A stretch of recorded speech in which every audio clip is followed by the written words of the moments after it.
Chapter 5. Eros. By Eros, I mean, of course, that state which we call being in love, or, if you prefer, that kind of love which lovers are in. Some readers may have been surprised when, in an earlier chapter, I described affection as the love in which our experience seems to come closest to that of the animals. Surely, it might be asked, our sexual functions bring us equally close? This is quite true as regards human sexuality in general, but I am not going to be concerned with human sexuality simply as such. Sexuality makes part of our subject only when it becomes an ingredient in the complex state of being in love.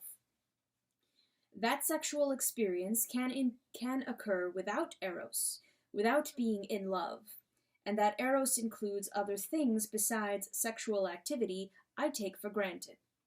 If you prefer to put it that way, I am inquiring not into the sexuality which is common to us and the beasts, or even common to all men, but into one uniquely human variation of it which develops within love, what I call Eros. The carnal or animally sexual element within Eros I intend, following an old usage, to call Venus, and I mean by Venus what is sexual, not in some cryptic or rarefied sense, such as a depth psychologist might explore, but in a perfectly obvious sense. What is known to be sexual by those who experience it. What could be proved to be sexual by the simplest observations. Sexuality may operate without Eros or as part of Eros. Let me hasten to add that I make the distinction simply in order to limit our inquiry and without any moral implications. I am not at all subscribing to the popular idea that it is the absence or presence of Eros which makes the sexual act impure or pure, degraded or fine, unlawful or lawful. If all who lay together without being in a state of Eros were abominable, we all come of tainted stock. The times and places in which marriage depends on Eros are in a small minority. Most of our ancestors were married off in early youth to partners chosen by their parents on grounds that had nothing to do with Eros. They went to the act with no other fuel, so to speak, than plain animal desire. And they did right. Honest Christian husbands and wives, obeying their fathers and mothers, discharging to one another their marriage debt, and bringing up families in the fear of the Lord. Conversely, this act, done under the influence of a soaring and iridescent Eros which reduces the role of the senses to a minor consideration, may yet be plain adultery, may involve breaking a wife's heart, deceiving a husband, betraying a friend, polluting hospitality, and deserting your children. It has not pleased God that the distinction between a sin and a duty should turn on fine feeling. This act, like any other, is justified, or not, by far more prosaic and definable criteria, by the keeping or breaking of promises, by justice or injustice, by charity or selfishness, by obedience or disobedience. My treatment rules out mere sexuality without Eros, on grounds that have nothing to do with morals, because it is irrelevant to our purpose. To the evolutionist, Eros, the human variation, will be something that grows out of Venus, a late complication and development of the immemorial biological impulse. We must not assume, however, that this is necessarily what happens within the consciousness of the individual. There may be those who have first felt mere sexual appetite for a woman, and then gone on at a later stage to fall in love with her. But I doubt if this is at all common. Very often what comes first is simply a delighted preoccupation with the beloved, a general unspecified preoccupation with her in her totality. A man in this state really hasn't leisure to think of sex. He is too busy thinking of a person. The fact that she is a woman is far less important than the fact that she is herself. He is full of desire, but the desire may not be sexually toned. If you ask him what he wanted, the true reply would often be to go on thinking of her. He is love's contemplative, and when at a later stage the explicitly sexual element awakes, he will not feel, unless scientific theories are influencing him, that this had all along been the root of the whole matter. He is more likely to feel that the incoming tide of Eros, having demolished many sandcastles and made islands of many rocks, has now at last, with a triumphant seventh wave, flooded this part of his nature also. The little pool of ordinary sexuality, which was there on his beach before the tide came in. Eros enters him like an invader, taking over and reorganizing, one by one, the institutions of a conquered territory. It may have taken over many others before it reaches the sex in him, and it will reorganize that too. No one has indicated the nature of that reorganization more briefly and accurately than George Orwell, who disliked it and preferred sexuality in its native condition, uncontaminated by Eros. In 1984, his dreadful hero, how much less human than the four-footed heroes of his excellent Animal Farm, before tousing the heroine, demands a reassurance. "You like doing this?" he asks. "I don't mean simply me, I mean the thing in itself." He is not satisfied till he gets the answer, "I adore it." This little dialogue defines the reorganization. Sexual desire, without Eros, wants it, the thing in itself. Eros wants the beloved. The thing is a sensory pleasure, that is, an event occurring within one's own body. We use a most unfortunate idiom when we say of a lustful man prowling the streets that he wants a woman. Strictly speaking, a woman is just what he does not want. He wants a pleasure for which a woman happens to be the necessary piece of apparatus. How much he cares about the woman as such may be gauged by his attitude to her 5 minutes after fruition. One does not keep the carton after one has smoked the cigarettes. Now Eros makes a man really want, not a woman, but one particular woman. In some mysterious but quite indisputable fashion, the lover desires the beloved herself, not the pleasure she can give. No lover in the world ever sought the embraces of the woman he loved as the result of a calculation, however unconscious, that they would be more pleasurable than those of any other woman. If he raised the question, he would, no doubt, expect that this would be so. But to raise it would be to step outside the world of Eros altogether. The only man I know of who ever did raise it was Lucretius, and he was certainly not in love when he did. It is interesting to note his answer. That austere voluptuary gave it as his opinion that love actually impairs sexual pleasure. The emotion was a distraction. It spoiled the cool and critical receptivity of his palate. A great poet, but, Lord, what beastly fellows these Romans were. The reader will notice that Eros thus wonderfully transforms what is par excellence a need pleasure into the most appreciative of all pleasures. It is the nature of a need pleasure to show us the object solely in relation to our need, even our momentary need. But in Eros, a need at its most intense sees the object most intensely as a thing admirable in herself, important far beyond her relation to the lover's need. If we had not all experienced this, if we were mere logicians, we might boggle at the concept of desiring a human being, as distinct from desiring any pleasure, comfort, or service that human being can give. And it is certainly hard to explain. Lovers themselves are trying to express part of it, not much, when they say they would like to eat one another. Milton has expressed more when he fancies angelic creatures with bodies made of light, who can achieve total interpenetration instead of our mere embraces. Charles Williams has said something of it in the words, "Love you? I am you." Without Eros, sexual desire, like every other desire, is a fact about ourselves. Within Eros, it is rather about the beloved. It becomes almost a mode of perception, entirely a mode of expression.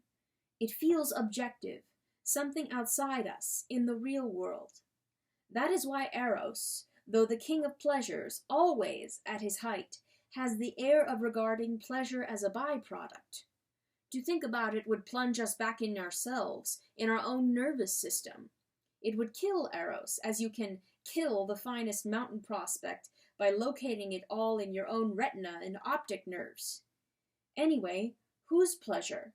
For one of the first things Eros does is to obliterate the distinction between giving and receiving. Hitherto I have been trying merely to describe, not to evaluate. But certain moral questions now inevitably arise, and I must not conceal my own view of them. It is submitted, rather than asserted, and of course open to correction by better men, better lovers, and better Christians. It has been widely held in the past, and is perhaps held by many unsophisticated people today, that the spiritual danger of Eros arises almost entirely from the carnal element within it. That Eros is noblest or purest when Venus is reduced to the minimum. The older moral theologians certainly seem to have thought that the danger we chiefly had to guard against in marriage was that of a soul-destroying surrender to the senses. It will be noticed, however, that this is not the scriptural approach. St. Paul, dissuading his converts from marriage, says nothing about that side of the matter except to discourage prolonged abstinence from Venus, 1 Corinthians 7:5. What he fears is preoccupation, the need of constantly pleasing, that is, considering, one's partner, the multiple distractions of domesticity. It is marriage itself, not the marriage bed, that will be likely to hinder us from waiting uninterruptedly on God. And surely St. Paul is right? If I may trust my own experience, it is, within marriage as without, the practical and prudential cares of this world, and even the smallest and most prosaic of those cares, that are the great distraction. The gnat-like cloud of petty anxieties and decisions about the conduct of the next hour have interfered with my prayers more often than any passion or appetite whatever. The great permanent temptation of marriage is not to sensuality, but quite bluntly, to avarice. With all proper respect to the medieval guides, I cannot help remembering that they were all celibates, and probably did not know what Eros does to our sexuality. How far from aggravating, he reduces the nagging and addictive character of mere appetite. And that is not simply by satisfying it. Eros, without diminishing desire, makes abstinence easier. He tends, no doubt, to a preoccupation with the beloved, which can indeed be an obstacle to the spiritual life, but not chiefly a sensual preoccupation. The real spiritual danger in Eros as a whole lies, I believe, elsewhere. I will return to the point. For the moment, I want to speak of the danger which, at present, in my opinion, especially haunts the act of love. This is a subject on which I disagree, not with the human race, far from it, but with many of its gravest spokesmen. I believe we are all being encouraged to take Venus too seriously, at any rate with a wrong kind of seriousness. All my life, a ludicrous and portentous solemnization of sex has been going on. One author tells us that Venus should recur through the married life in a solemn sacramental rhythm. A young man to whom I had described as pornographic a novel that he much admired, replied with genuine bewilderment, "Pornographic? But how can it be? It treats the whole thing so seriously." As if a long face were a sort of moral disinfectant.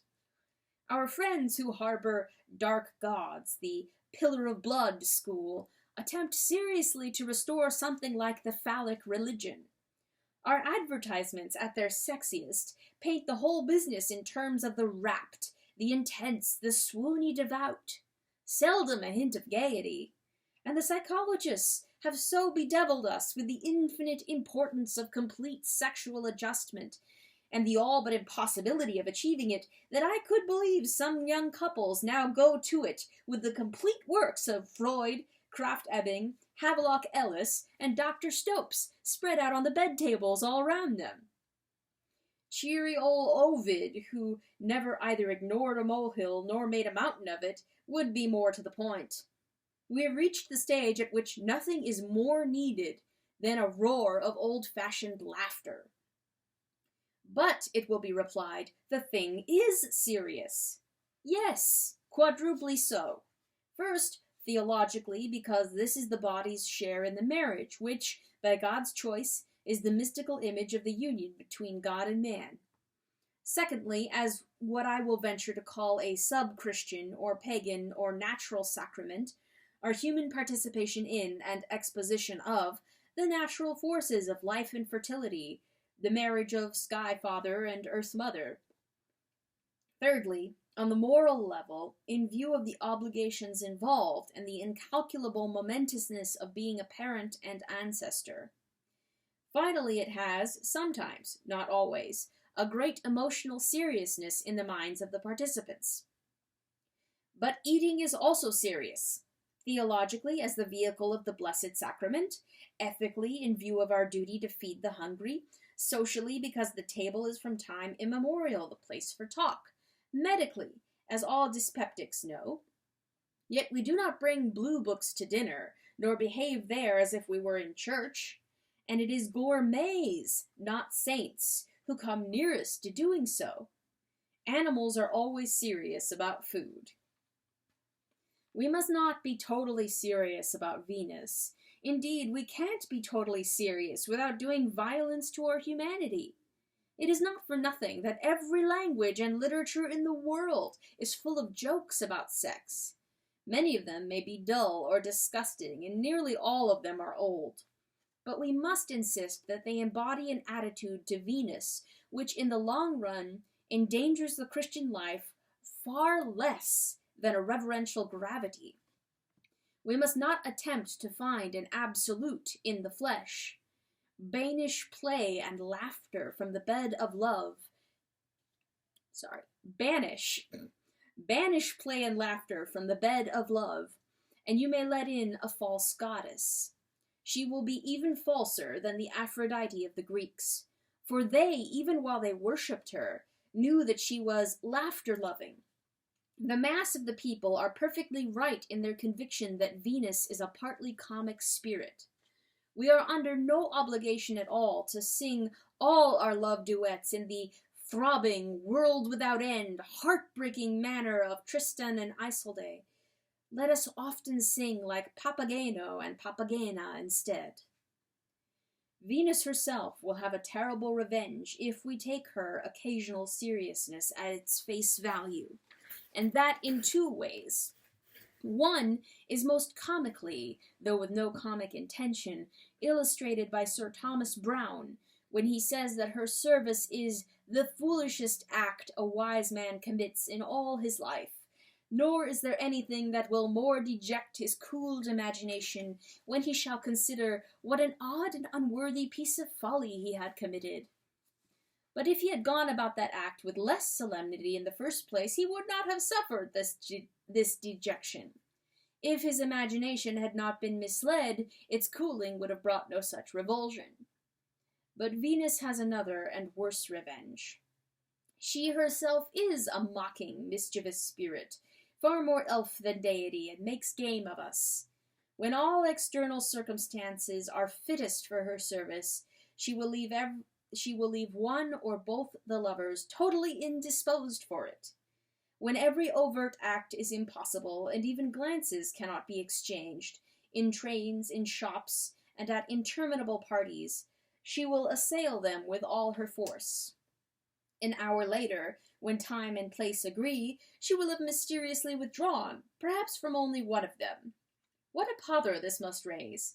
What resentments, self-pities, suspicions, wounded vanities, and all current chatter about frustration in those who have deified her. But sensible lovers laugh. It is all part of the game, a game of catch as catch can, and the escapes and tumbles and head-on collisions are to be treated as a romp. For I can hardly help regarding it as one of God's jokes that a passion so soaring, so apparently transcendent as Eros, should thus be linked in incongruous symbiosis with a bodily appetite which, like any other appetite, tactlessly reveals its connections with such mundane factors as weather, health, diet, circulation, and digestion. In Eros, at times we seem to be flying. Venus gives us the sudden twitch that reminds us we are really captive balloons. It is a continual demonstration of the truth that we are composite creatures, rational animals, akin on one side to the angels, on the other to tomcats. It is a bad thing not to be able to take a joke. Worse, not to take a divine joke, made, I grant you, at our expense, but also, who doubts it, for our endless benefit. Man has held three views of his body. First, there is that of those ascetic pagans who call it the prison or the tomb of the soul, and of Christians like Fisher, to whom it was a sack of dung, food for worms, filthy, shameful, a source of nothing but temptation to bad men and humiliation to good ones. Then there are the neo-pagans, they seldom know Greek, the nudists and the sufferers from dark gods, to whom the body is glorious. But thirdly, we have the view which St. Francis expressed by calling his body brother ass. All three may be, I am not sure, defensible, but give me St. Francis for my money. Ass is exquisitely right, because no one in his senses can either revere or hate a donkey. It is a useful, sturdy, lazy, obstinate, patient, lovable, and infuriating beast, deserving now the stick and now a carrot, both pathetically and absurdly beautiful. So the body. There's no living with it till we recognize that one of its functions in our lives is to play the part of the buffoon. Until some theory has sophisticated them, every man, woman, and child in the world knows this. The fact that we have bodies is the oldest joke there is. Eros, like death, figure drawing, and the study of medicine, may at moments cause us to take it with total seriousness. The error consists in concluding that Eros should always do so and permanently abolish the joke. But this is not what happens. The very faces of all the happy lovers we know makes it clear. Lovers, unless their love is very short-lived, again and again feel an element not only of comedy, not only of play, but even of buffoonery in the body's expression of Eros. And the body would frustrate us if it were not so. It would be too clumsy an instrument to render love's music, unless its very clumsiness could be felt as adding to the total experience its own grotesque charm. A subplot, or anti-mask, miming with its own hearty rough and tumble what the soul enacts in statelier fashion. Thus, in old comedies, the lyric loves of the hero and heroine are at once parodied and corroborated by some much more earthy affair between a touchstone and an Audrey, or a valet and a chambermaid. The highest does not stand without the lowest. There is indeed at certain moments a high poetry in the flesh itself, but also, by your leave, an irreducible element of obstinate and ludicrous unpoetry. If it does not make itself felt on one occasion, it will on another. Far better plant it foursquare within the drama of Eros as comic relief than pretend you hadn't noticed it. For indeed, we require this relief. The poetry is there as well as the unpoetry, the gravity of Venus as well as her levity, the gravis ardor, or burning weight of desire. Pleasure, pushed to its extreme, shatters us like pain. The longing for a union which only the flesh can mediate, while the flesh, our mutually excluding bodies, renders it forever unattainable, can have the grandeur of a metaphysical pursuit.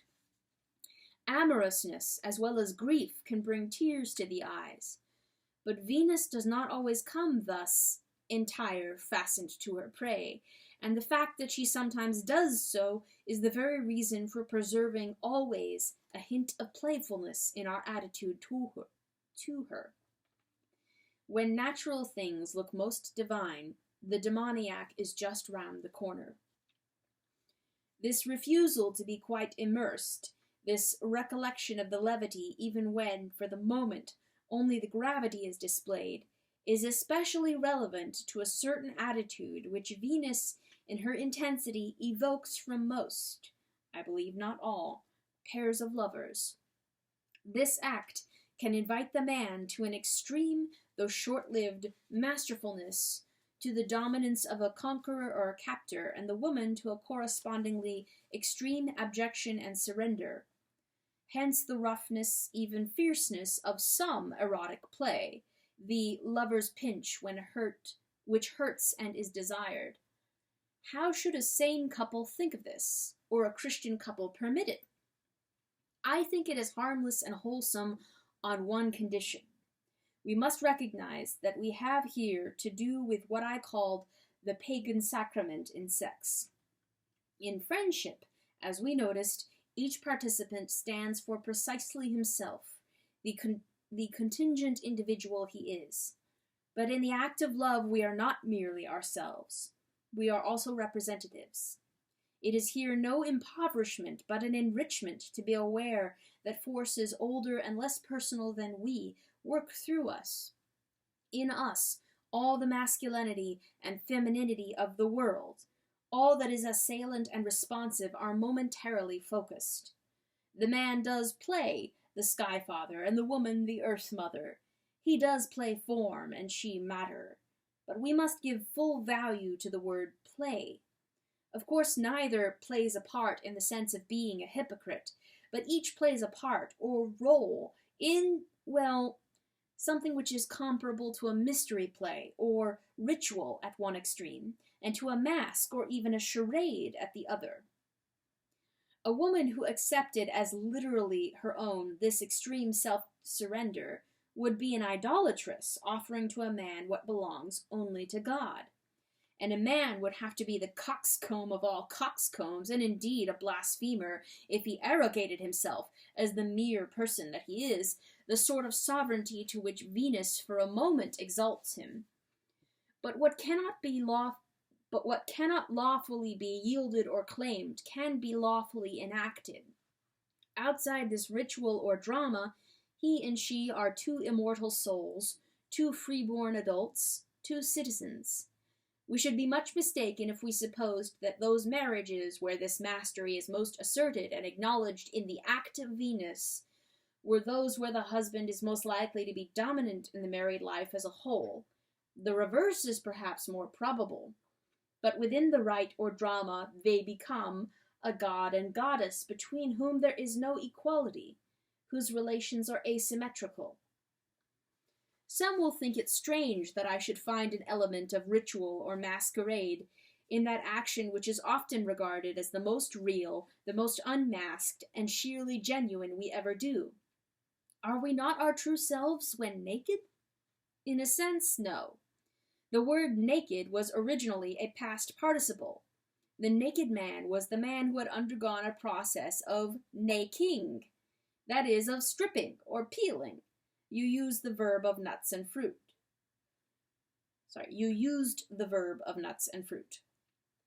Time out of time, the naked man has seemed to our ancestors not the natural, but the abnormal man. Not the man who has abstained from dressing, but the man who has been for some reason undressed. And it is a simple fact, anyone can observe it at a men's bathing place, that nudity emphasizes common humanity and soft pedals what is individual. In that way we are more ourselves when clothed. By nudity, the lovers cease to be solely John and Mary. The universal he and she are emphasized. You could almost say they put on nakedness as a ceremonial robe or as the costume for a charade. For we must still be aware, and never more than when we thus partake of the pagan sacrament in our love passages, of being serious in the wrong way. The Sky Father himself is only a pagan dream of one far greater than Zeus, and far more masculine than the male. And a mortal man is not even the Sky Father, and cannot really wear his crown, only a copy of it, done in tinselled paper. I do not call it this in contempt. I like ritual. I like private theatricals. I even like charades. Paper crowns have their legitimate and, in the proper context, their serious uses. They are not, in the last resort, much flimsier, if imagination mend them, than all earthly dignities. But I dare not mention this pagan sacrament without turning aside to guard against any danger of confusing it with an incomparably higher mystery. As nature crowns man in that brief action, so the Christian law has crowned him in the permanent relationship of marriage, bestowing, or should I say inflicting, a certain headship on him. This is a very different coronation, and as we could easily take the natural mystery too seriously, so we might take the Christian mystery not seriously enough. Christian writers, notably Milton, have sometimes spoken of the husband's headship with a complacency to make the blood run cold. We must go back to our Bibles. The husband is the head of the wife just insofar as he is to her what Christ is to the church. He is to love her as Christ loved the church, read on, and gave his life for her. Ephesians 5:25. This headship, then, is most fully embodied, not in the husband we should all wish to be, but in him whose marriage is most like a crucifixion, whose wife receives most and gives least, is most unworthy of him, is, in her own nature, least lovable. For the church has no beauty but what the bridegroom gives her. He does not find, but makes her lovely. The chrism of this terrible coronation is to be seen not in the joys of any man's marriage, but in its sorrows, in the sickness and sufferings of a good wife, or the faults of a bad one, in his unwearying, never paraded care, or his inexhaustible forgiveness. Forgiveness, not acquiescence. As Christ sees in the flawed, proud, fanatical, or lukewarm church on earth, that bride who will one day be without spot or wrinkle, and labors to produce the latter, so the husband whose headship is Christ-like, and he has allowed no other sort, never despairs. He is King Cophetua, who after 20 years still hopes that the beggar girl will one day learn to speak the truth and wash behind her ears. To say this is not to say there is any virtue or wisdom in making a marriage that involves such misery. There is no wisdom or virtue in seeking unnecessary martyrdom or deliberately courting persecution. Yet it is nonetheless the persecuted or martyred Christian in whom the pattern of the Master is most unambiguously realized. So, in these terrible marriages, once they have come about, the headship of the husband, if only he can sustain it, is most Christ-like. The sternest feminist need not grudge my sex the crown offered to it, either in the pagan or the Christian mystery, for the one is of paper, and the other of thorns. The real danger is not that husbands may grasp the latter too eagerly, but that they will allow or compel their wives to usurp it. From Venus, the carnal ingredient within Eros, I now turn to Eros as a whole. Here we shall see the same pattern repeated. As Venus within Eros does not really aim at pleasure, so Eros does not aim at happiness. We may think he does, but when he is brought to the test, it proves otherwise. Everyone knows that it is useless to try to separate lovers by proving to them that their marriage will be an unhappy one. This is not only because they will disbelieve you. They usually will, no doubt, but even if they believed, they would not be dissuaded. For it is the very mark of Eros that when he is in us, we had rather share unhappiness with the beloved than be happy on any other terms.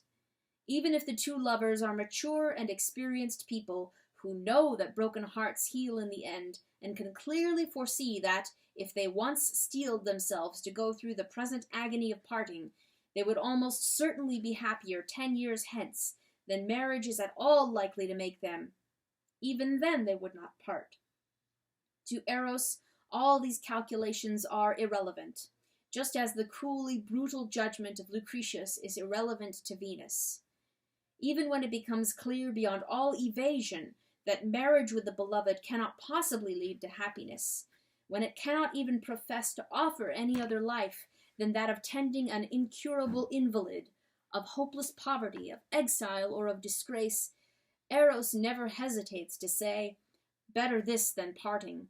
Better to be miserable with her than happy without her. Let our hearts break, provided they break together." If the voice within us does not say this, it is not the voice of Eros.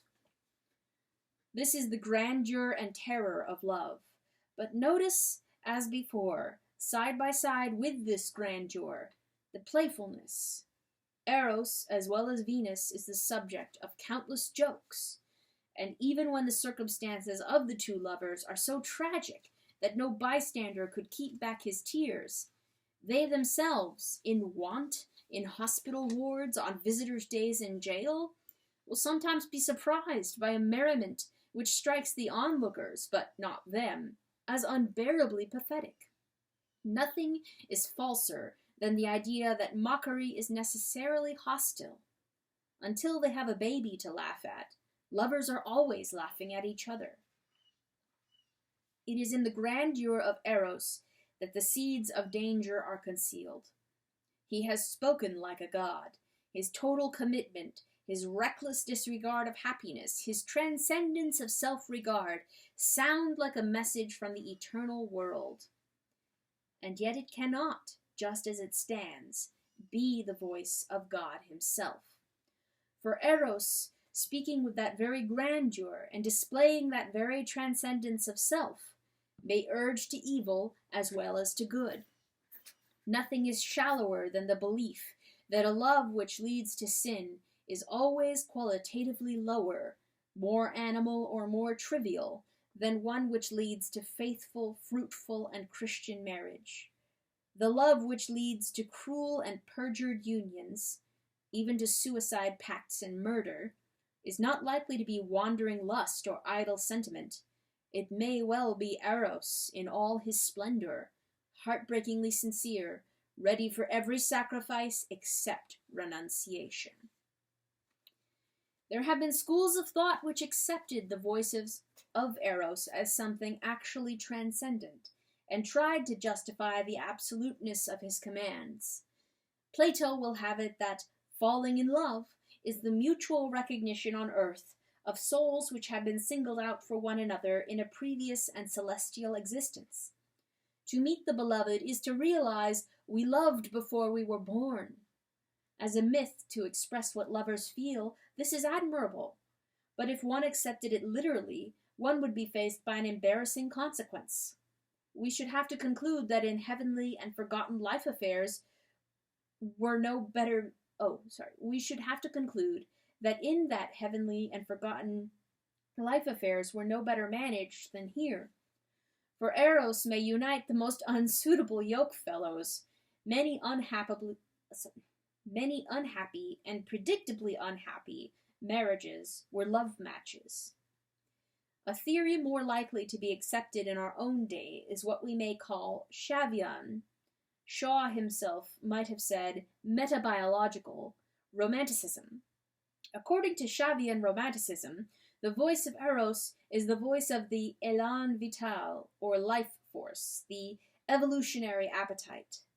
In overwhelming a particular couple, it is seeking parents, or ancestors, for the Superman.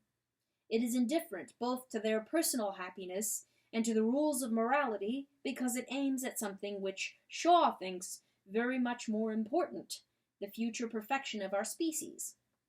But if all this were true, it hardly makes clear whether, and if so why, we should obey it. All pictures yet offered us of the Superman are so unattractive that one might well vow celibacy at once to avoid the risk of begetting him. And secondly, this theory surely leads to the conclusion that the life force does not very well understand its, or her, or his, own business. So far as we can see the existence or intensity of Eros between two people, it is no warrant that their offspring will be especially satisfactory, or even that they will have offspring at all. Two good strains, in the stock breeder's sense, not two good lovers, is the recipe for fine children.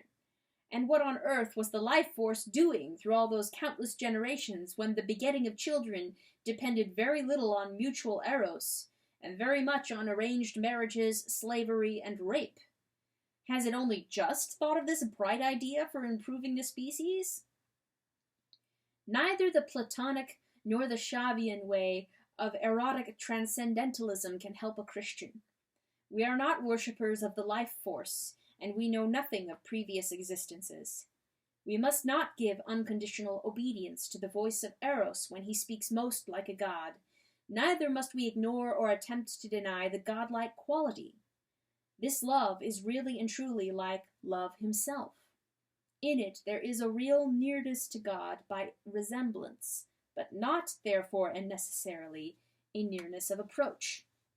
Eros, honored so far as love of God and charity to our fellows will allow, may become for us a means of approach. His total commitment is a paradigm or example built into our natures of the love we ought to exercise toward God and man. As nature, for the nature lover, gives a content to the word glory, so this gives a content to the word charity. It is as if Christ said to us through Eros, thus, just like this, with this prodigality, not counting the cost, you are to love me and the least of my brethren. Our conditional honor to Eros will of course vary with our circumstances. Of some, a total renunciation, but not a contempt, is required. Others, with Eros as their fuel and also as their model, can embark on the married life, within which Eros of himself will never be enough, will indeed survive only insofar as he is continually chastened and corroborated by higher principles. But Eros, honored without reservation and obeyed unconditionally, becomes a demon. And this is just how he claims to be honored and obeyed. Divinely indifferent to our selfishness, he is also demoniacally rebellious to every claim of God or man that would oppose him. Hence, as the poet says, people in love cannot be moved by kindness, and opposition makes them feel like martyrs. Martyrs is exactly right. Years ago, when I wrote about medieval love poetry and described its strange, half-make-believe religion of love, I was blind enough to treat this as an almost purely literary phenomenon. I know better now. Eros by his nature invites it. Of all loves, he is, at his height, most godlike, therefore most prone to demand our worship. Of himself he always tends to turn being in love into a sort of religion. Theologians have often feared, in this love, a danger of idolatry. I think they mean by this that the lovers might idolize one another. That does not seem to me to be the real danger, certainly not in marriage. The deliciously plain prose and businesslike intimacy of married life render it absurd. So does the affection, in which Eros is almost invariably clothed. Even in courtship, I question whether anyone who has felt the thirst for the uncreated, or even dreamed of feeling it, ever supposed that the beloved could satisfy it. As a fellow pilgrim, pierced with the very same desire, that is, as a friend, the beloved may be gloriously and helpfully relevant, but as an object for it, well, I would not be rude, ridiculous. The real danger seems to me not that the lovers will idolize each other, but that they will idolize Eros himself. I do not, of course, mean that they will build altars or say prayers to him. The idolatry I speak of can be seen in the popular misinterpretation of our Lord's words. Her sins, which are many, are forgiven her, for she loved much. Luke 7:47. From the context, and especially from the preceding parable of the debtors, it is clear that this must mean The greatness of her love for me is evidence of the greatness of the sins I have forgiven her. The for here is like the for in he can't have gone out, for his hat is still hanging in the hall. The presence of the hat is not the cause of his being in the house, but a probable proof that he is. But thousands of people take it in quite differently. They first assume, with no evidence, that her sins were sins against chastity, though for all we know they may have been usury, dishonest shopkeeping, or cruelty to children. And they then take our Lord to be saying, I forgive her unchastity because she was so much in love. The implication is that a great Eros extenuates, almost sanctions, almost sanctifies any action it leads to. When lovers say of some act that we might blame, love made us do it, notice the tone. A man saying, I did it because I was frightened, or I did it because I was angry, speaks quite differently. He is putting forward an excuse for what he feels to require excusing. But the lovers are seldom doing that. Notice how tremulously, almost devoutly, they say the word love, not so much pleading an extenuating circumstance as appealing to an authority. The confession can be almost a boast. There can be a shade of defiance in it. They feel like martyrs. In extreme cases, what their words really express is a demure yet unshakable allegiance to the God of love. The reasons in love's law have passed for good, says Milton's Delilah. That is the point. In love's law. In love, we have our own law, a religion of our own God. Where a true Eros is present, resistance to his command feels like apostasy, and what are really, by Christian standards, temptations speak with the voice of duties, quasi-religious duties, acts of pious zeal to love. He builds his own religion round the lovers. Benjamin Constant has noticed how he creates for them, in a few weeks or months, a joint past which seems to them immemorial. They recur to it continually with wonder and reverence, as the psalmists recur to the history of Israel. It is, in fact, the Old Testament of love's religion, the record of love's judgments and mercies toward his chosen pair, up to the moment when they first knew they were lovers. After that, its New Testament begins. They are now under a new law, under what corresponds, in this religion, to grace. They are new creatures. The spirit of Eros supersedes all laws, and they must not grieve it. It seems to sanction all sorts of actions they would not otherwise have dared. I do not mean solely or chiefly acts that violate chastity. They are just as likely to be acts of injustice or uncharity against the outer world. They will seem like proofs of piety and zeal towards Eros. The pair can say to one another in an almost sacrificial spirit, "It is for love's sake that I have neglected my parents, left my children, cheated my partner, failed my friend at his greatest need. These reasons in love's law have passed for good. The votaries may even come to feel a particular merit in such sacrifices. What costlier offering can be laid on love's altar than one's conscience? And all the time the grim joke is that this Eros, whose voice seems to speak from the eternal realm, is not himself necessarily even permanent. He is notoriously the most mortal of our loves. The world rings with complaints of his fickleness. What is baffling is the combination of this fickleness with his protestations of permanency. To be in love is to both intend and to promise lifelong fidelity. Love makes vows unasked, can't be deterred from making them. "I will ever be true," are almost the first words he utters, not hypocritically, but sincerely. No experience will cure him of the delusion. We have all heard of people who are in love again every few years, each time sincerely convinced that this time it's the real thing, that their wanderings are over, that they have found their true love and will themselves be true till death reveals his will be true till death. And yet Eros is, in a sense, right to make this promise. The event of falling in love is of such a nature that we are right to reject as intolerable the idea that it should be transitory. In one high bound, it has overleaped the massive wall of our selfhood. It has made appetite itself altruistic, tossed personal happiness aside as a triviality, and planted the interests of another in the center of our being. Spontaneously and without effort, we have fulfilled the law towards one person by loving our neighbor as ourselves. It is an image, a foretaste of what we must become to all if love himself rules in us without a rival. And love himself is capitalized in reference to God. It is even, well used, a preparation for that. Simply to relapse from it, merely to fall out of love again, is, if I may coin the ugly word, a sort of disredemption.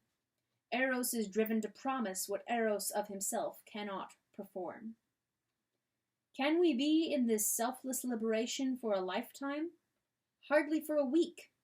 Between the best possible lovers, this high condition is intermittent. The old self soon turns out to be not so dead as he pretended, as after a religious conversion. In either, he may be momentarily knocked flat.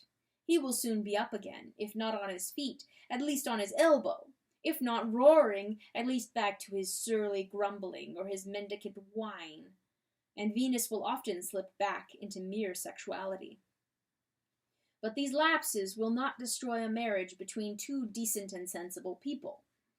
The couple whose marriage will certainly be endangered by them, and possibly ruined, are those who have idolized Eros. They thought he had the power and truthfulness of a god.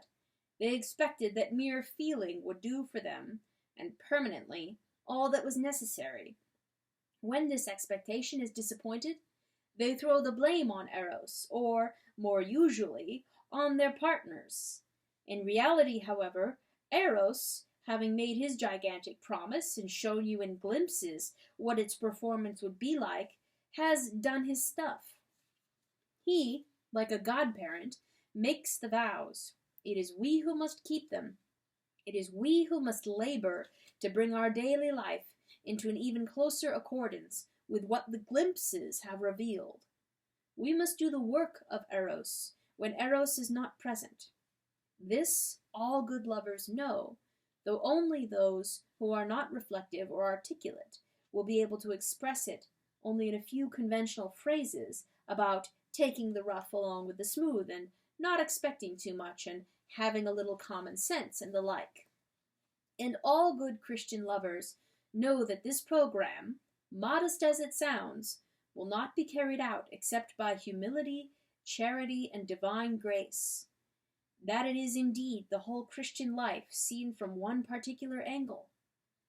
Thus Eros, like the other loves, but more strikingly because of his strength, sweetness, terror, and high port, reveals his true status. He cannot of himself be what, nevertheless, he must be if he is to remain Eros. He needs help, therefore needs to be ruled.